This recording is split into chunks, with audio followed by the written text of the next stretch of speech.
హోలీ అంటే అగ్ని లేదా అగ్నితో పునీతమైనది అని అర్థం. హోలీని హోళికా పూర్ణిమగా కూడా వ్యవహరిస్తారు. ఏటా పాల్గొన మాసంలో పౌర్ణమి రోజున వచ్చే ఈ పండుగను హోలీ, కాముని పున్నమి, డోలికోత్సవం అని కూడా అంటారు. వైష్ణవంలో రాక్షసులకు రాజైన హిరణ్యకశ్యపుడు చాలా కాలం తపస్సు చేసి తనను చంపడం ఇతరులకు దాదాపుగా అసాధ్యమయ్యేలా బ్రహ్మచే వరం పొందాడు. మనుషుల వలన, జంతువుల వలన, అస్త్రములు శస్త్రములచే చావు లేకుండా వరాన్ని పొందాడు. దానితో అతడికి దురహంకారం పెరిగి స్వర్గం, భూమిపై దాడి చేశాడు. ప్రజలు దేవుళ్లని ఆరాధించటం మాని తనను మాత్రమే పూజించాలని ఆజ్ఞాపించాడు. ఇదిలా ఉంటే తన కుమారుడు ప్రహ్లాదుడు నిత్యం విష్ణుమూర్తిని స్మరిస్తుంటాడు.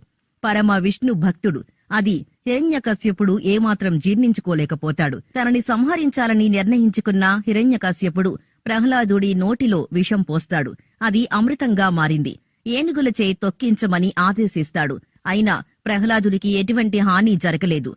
ఆకలితో ఉన్న విషసర్పాలున్న గదిలో ఉంచినప్పటికీ జీవించగలిగాడు. హిరణ్యకశ్యపుడు తన కొడుకుని చంపాలని చేసిన ప్రయత్నాలన్నీ విఫలమయ్యాయి. చివరిగా ప్రహ్లాదుణ్ణి హిరణ్యకశ్యపుడి యొక్క సోదరి అయిన హోలికను పిలిచి ఆమెకున్న శక్తితో ప్రహ్లాదుణ్ణి మంటల్లో ఆహుతి చేయాలని ఆమెని కోరతాడు.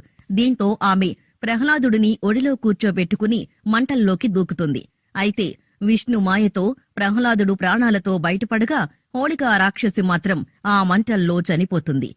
ఆ రాక్షసి చనిపోయిన రోజును పురస్కరించుకుని హోలీ పండుగను నిర్వహిస్తారని కొందరంటారు. ఇంకొందరు పాల్గొన పౌర్ణమి నాడు కాముని పున్నమి పేరిట సంబరాలు జరుపుకుంటారు. సతీవియోగంతో విరాగిగా మారిన పరమేశ్వరుడికి హిమవంతుని కుమార్తెగా జన్మించిన పార్వతితో వివాహం జరిపించాలని దేవతలు నిర్ణయించారు. దీంతో పార్వతీదేవిపై పరమశివుడి దృష్టి నిలిచేలా చేయమని మన్మధుని సాయం తీసుకున్నారు. మన్మధుడు శివుడిపైకి పూల బాణాన్ని ప్రయోగించి తపోభంగం కలిగించాడు. తపోభంగంతో తీవ్ర ఆగ్రహావేశాలకు లోనైన శివుడు మూడో కన్ను తెరిచి మన్మధుణ్ణి భస్మం చేస్తాడు. పతి వియోగంతో కామదేవుడి భార్య రతీదేవి శివునితో తన భర్త కామదేవుణ్ణి బతికించమని వేడుకుంటుంది. శివుడు అనుగ్రహించి శరీరం లేకుండా మానసికంగా బతికే వరాన్ని పాల్గొన శుద్ధ పౌర్ణమి రోజున ప్రసాదిస్తాడు. కాముడు తిరిగి బతికిన రోజు కావడంతో కాముని పున్నమిగా పిలుస్తారు.